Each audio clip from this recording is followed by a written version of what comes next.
after seeing the scenario, that who has the monopoly on terrorism? And according to me, terrorism is a monopoly of the politicians. According to my understanding and survey, terrorism is a monopoly of the politicians. Irrespective, they may be politicians of USA, of UK or India, it is the monopoly of the politicians. We have to realize what is the cause of terrorism. If we want to abolish terrorism, first we have to understand the root cause. I, being a doctor, we don't believe in symptomatic treatment. We believe in trying and finding out what is the cause and killing the germ. That's a better treatment. What is the cause of terrorism? The experts say that the cause of terrorism is injustice. When injustice is done on a particular group of people, when wrong is done on a particular group of people, they tend to retaliate. And that is the only cause of terrorism. And when we realize that whether it be the 9/11, the destruction of the Twin Towers in New York, whether it be the 7th July, the bombing in London, or the serial bomb blast 93 in Bombay, or the recent bomb blast on 11th of July, whether it be the thousands of people killed in Afghanistan, in Iraq, in Gujarat, in Bosnia, whether it be in Palestine, in Lebanon, we find that behind them, the main cause are the politicians. I was wondering that when I landed in UK, that why were 21 young Muslims arrested? The government said we were keeping track on them for several months. Many people I met who knew these people were arrested personally. They said impossible. They can't be involved. What we realized that the people wait, when should this news come out? At that time, Israel was attacking Lebanon. Thousands of people were killed. The Britishers were objecting. So then you have a diversion. 21 Muslims supposed to bomb the airline are arrested. It's a bigger news, so people forget about thousands of innocent people being killed in Lebanon. Same thing in India, Kargil. Any problem, politicians talk about Kargil, talk about the enemy, Pakistan.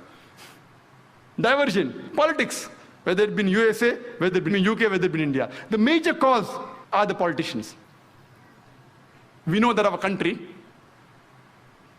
more than 60 years back, they were ruled by the Britishers, and they had a policy of divide and rule. More than 50 years back, we got freedom from the Britishers, but unfortunately, they have left, but they have left the policy behind. And our Indian politicians, they have adopted this policy of divide and rule.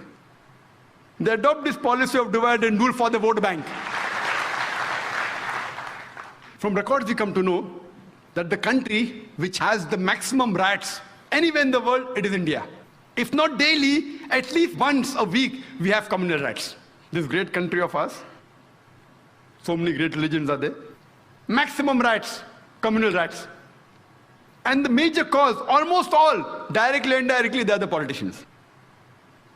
For the vote bank, for the power, for the money, they engineer these things. Otherwise, normally, I have met non-Muslims. It's my job, it's my profession.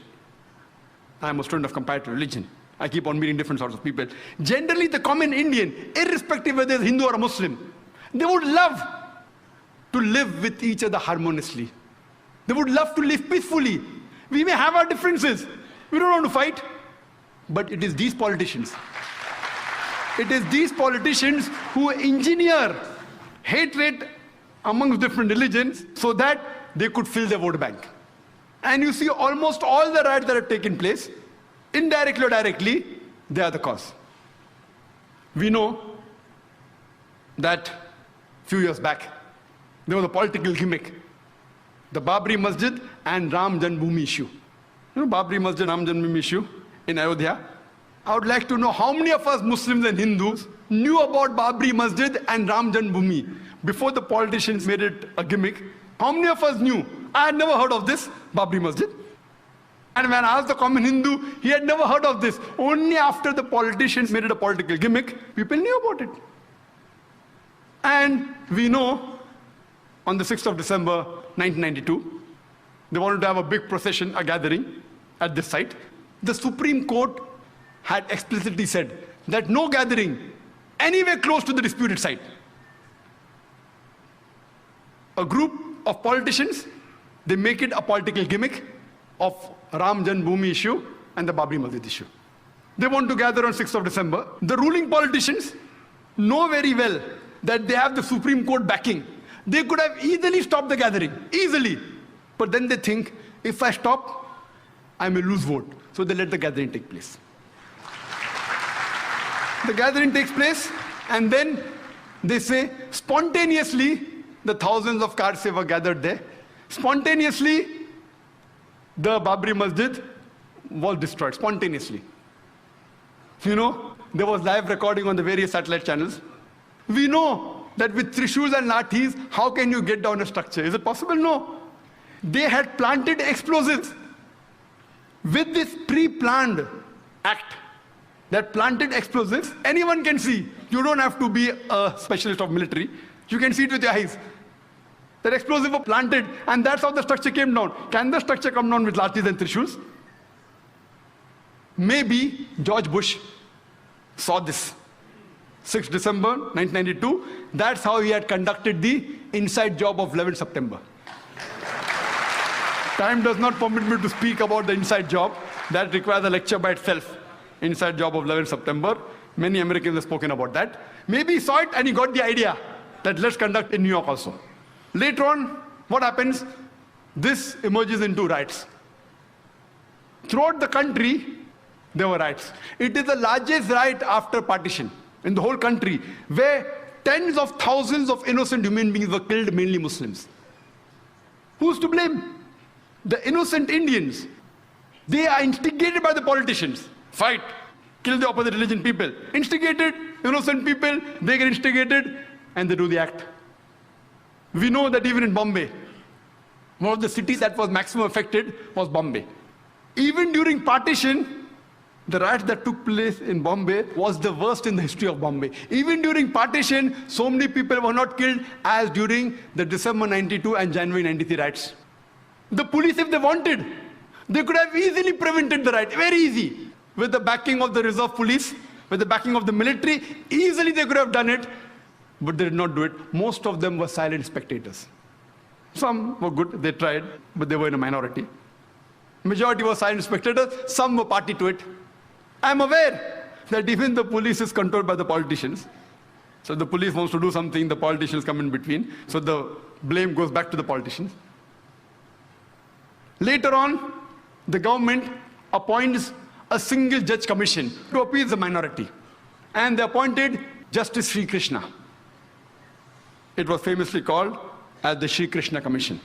And we know that Justice Sri Krishna, he was and is a devout and a practicing Hindu. But at the same time, he's an upright and honest judge, just like how we have Justice Suresh here. An honest and an upright judge. The verdict he gave, it did not go down the throat of the government. It takes a few years. And he had analyzed the full cases of the riots. He spoke with the politicians, with the police. Individually, he visited 26 police stations, analyzed the records, spoke with the police officer, junior and senior, spoke with the victims, spoke with the media, and after a great deal of research, he presented, we have this damning verdict of Sri Krishna Commission. He even gave suggestions, how can we prevent these riots? But, you know, it takes time. By the time this happened, the government says bygones are bygones. Because they know if they implement the report, they are afraid that they will lose the vote bank. At that time, to appease the minority, they appointed the commission. How many commissions? I don't know. I don't know how many commissions have been implemented. I think Justice Suresh can tell. How many commissions that they appoint have really been implemented in India? How many? So here we know it is a delaying tactics. The innocent Indians, especially the Muslim victims, we have faith in the judiciary system of India. If the politicians betray us, if our other citizen fellow members betray us, if the police betrays us, in this country, we have yet faith in the judiciary system. And we know that finally, most of the innocent people, whether they are arrested, etc., they are finally released. But the damage done to them, it cannot be undone. Later on, we come to know, after a couple of months, on 12th of March 1993, there was a series of 13 bomb blasts in Bombay, in which more than 250 innocent citizens of Bombay were killed. More than 250 innocent human beings were killed. And more than 700 human beings were injured. The opposition said, oh, planned everything. Justice Shri Krishna said, it was not meticulously planned, it was a retaliation. More than 1,500 innocent Muslims killed in riots in Bombay. More than 1,500 innocent Muslims during the Bombay riots of December 92 and January 93 were killed. It was a retaliation. And the authorities and the police said it was done by Muslim underworld with the help of some others. That's how the bomb blast took place. And they say, all of them agreed, even the police commissioner, they agreed that it was a retaliation to what had happened in Bombay. We know that immediately after the riots of December 92 and January 93, it was difficult for the Muslims to walk on the streets. It was difficult for him to travel in the train, travel in the bus, to work in a non-Muslim area. They were looked down upon, they were ridiculed. Immediately after 12th March 93 bomb blast, those scenario changes. Most of the Muslims, they know that killing innocent people is prohibited. Yet, they had a soft corner for these people who did the bomb blast. They were happy internally. In Islam, two wrongs don't make a right. Islam condemns this act. Killing innocent human being is to be condemned. You cannot kill innocent human being if somebody else has done injustice to you. You can't kill a third person even if you belong to the same community. Islam prohibits that. Whoever did it, whether Muslims or non-Muslims, whoever killed more than 250 innocent human beings on 12th March 1993, Islam condemns it. Most of the Muslims knew that killing innocent people is haram, it is prohibited, yet they were internally happy. But you cannot use wrong means to reach a right goal. You cannot. Islam does not permit that you use the wrong method to reach a right goal. There cannot be any justification. We realize that Muslims are harassed, they were tortured, they were killed, but you can't justify the killing of innocent human beings. Imagine the family of those more than 250 innocent human beings. When they come to know that the Muslims have killed us, they will think, what kind of religion is this? What wrong did they do? Did they harass you? The person who has harassed you, if you catch him and put him to trial and he is a culprit and you punish him, no problem. All religions give you permission. The innocent people killed on the street, what wrong they did to you? Imagine he will become a permanent enemy of Islam. Islam does not justify the killing of any innocent human being. It is to be condemned. When we realize the chain of sequence of events, who is to be blamed? We come to know that prevention is better than cure. Who is to be blamed? When we see the sequence of events, we come to know that if the opposition politicians, the politician from the opposition party, if they would not have used Babri Masjid and Ram Janmabhoomi issue as a political plank, the Bombay bomb blast in 93 would have taken place. Later on, the politicians in power, they could have easily prevented the gathering. They could have easily prevented the destruction of the Babri Masjid. Easily. They had the Supreme Court verdict. They had the military, they had the police, but they were afraid that if we do it, we'll lose vote bank, so they let the destruction take place. Second people responsible are the politicians in power. Third people, the innocent Indians, they are instigated against the minority. And they involve in killing of thousands.